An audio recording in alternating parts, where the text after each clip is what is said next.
Patty was saying earlier, but it started with obviously my dad and our family. And today there is 4 of us siblings that are co-owners of the company that were active. There's actually 5 siblings, and our youngest sister chose to study in Mexico and married there and had her family there and stuff. But even she's been a part of the business, more off-site type.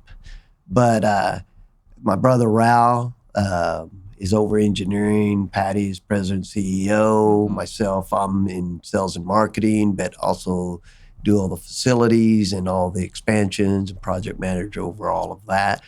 But then and then my other sister, Maria, is in accounting and stuff, part of the accounting team.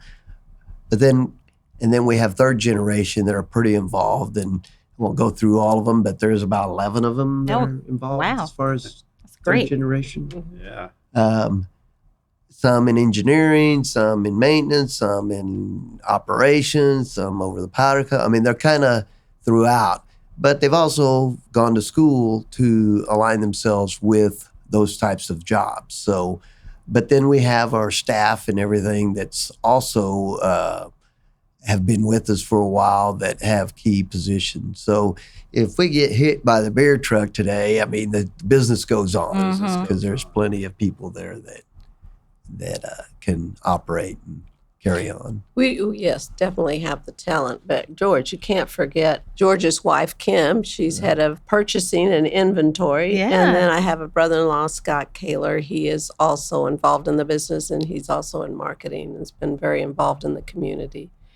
So, yeah, it takes a team. It takes a team. And we're also real proud to say that all of our third generation have all completed 4-year. What? That is so amazing. 4 years. Congratulations. And some of them have there's a couple that have gone to technical schools, but my dad would always say that education was key to the success of the business and as it continues, because it's forever changing, especially in technology.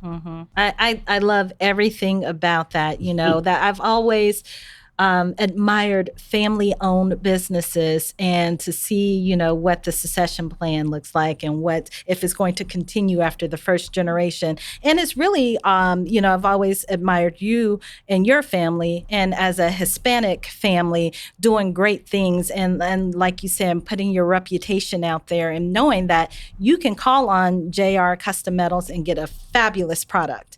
That's huge. There's other families that you've teamed up with. I mean, you guys started back in '74, but there's other Hispanic families that you've worked with or you worked aside. Can you share how that alliance is? Yeah, well, back to where we were saying, where Hispanic families, as they're starting off, a lot of times they stick together as far as the family when they're starting a new business. A lot of the family members, whether it be kids or brothers and sisters and stuff, tend to work together. And I mean, I can recall back when we first started and we were at 19th and Mosley that we had a little shop. We just built our first building, and down the road there we had the Cornejo family that were doing not only starting to do concrete work, but they did a lot of demolition of buildings and excavating.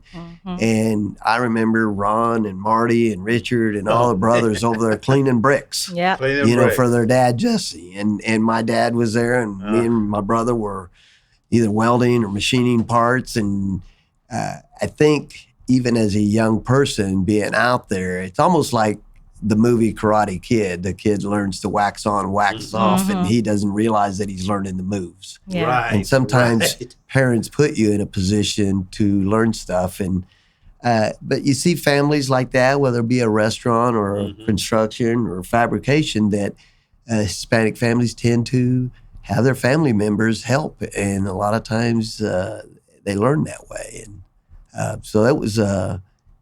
that's part of our story and how we all learned the skills and stuff. We've been doing them since we were little, and so we don't know no better. Yeah. I hear you.